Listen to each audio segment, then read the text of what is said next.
Alors maintenant, on va voir les éléments sémantiques, c'est-à-dire des éléments qui vont spécifier explicitement ce qu'il va y avoir à l'intérieur. D'accord? C'est-à-dire, on a déjà vu par exemple les paragraphes. Les paragraphes, à l'intérieur, vous voyez, je fais un lorem 10, j'appuie sur Entrée ou sur Tab, ça me met du texte, très bien. Tout le monde s'attend à avoir du texte, les liseuses d'écran, les robots de Google, etc., etc. Donc, c'est très bien comme ça. Et notamment ici, on a les divs qui ne sont pas des éléments sémantiques. C'est des éléments qui servent à structurer une page en englobant ou non d'autres éléments comme ça. Vous voyez que ça nous fait une sorte de structure comme ça.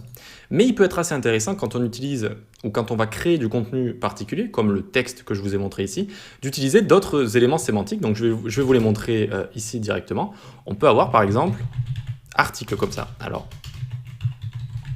article directement, d'accord, article, et vous l'aurez deviné, hein, ça sert à quand vous avez un blog par exemple, ou un contenu à montrer sous forme d'article, eh bien on va pouvoir écrire article pour montrer qu'à l'intérieur il y aura bien un article. On peut avoir aussi, assez intéressant, le footer. Le footer, c'est ce qu'il y a en bas d'un site, vous savez, qui donne des renseignements supplémentaires, un numéro de téléphone, une adresse, ce genre de choses, une date de création de site, c'est en général ce qu'on met ici. On peut avoir figure qui rajoute du contenu à une image, en fait, qui sert un petit peu de label pour labelliser un petit peu une image. Ensuite, ce qu'on a assez d'intéressant également, c'est nav. Dès qu'on a une navigation, bam, ça le dit directement à la liseuse d'écran, etc. Et là, il faut que je vous parle de quelque chose de très intéressant, de très important, c'est l'accessibilité dans le développement web. L'accessibilité, c'est le fait qu'un site puisse être vu par des gens de toutes les langues différentes, des gens malvoyants qui ont des handicaps, des gens daltoniens, des gens, etc., etc.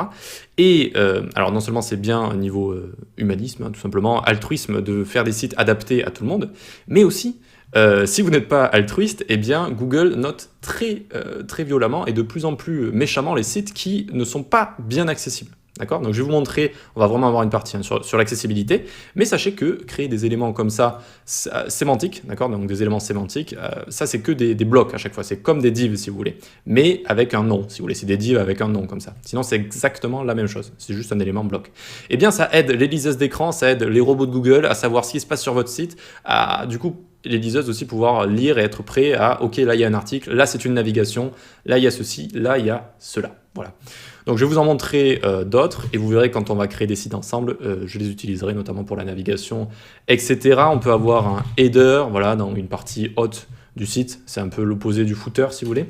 On peut avoir une partie main également, c'est le contenu le plus important d'un site. Voilà, ce que j'aime beaucoup utiliser également c'est sections.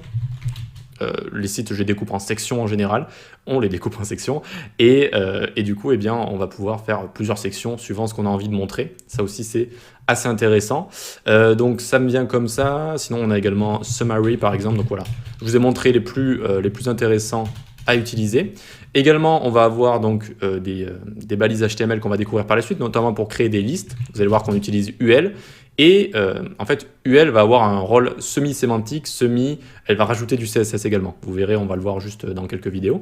Et c'est des balises, si vous voulez, semi-sémantiques et semi qui vont rajouter du CSS. Donc, on pourrait s'en passer en utilisant des divs à la place d'une liste, mais justement non, il faudrait, dans la plupart des cas, dans la mesure du possible, tout le temps utiliser UL pour les listes. Voilà, donc on y reviendra ensemble.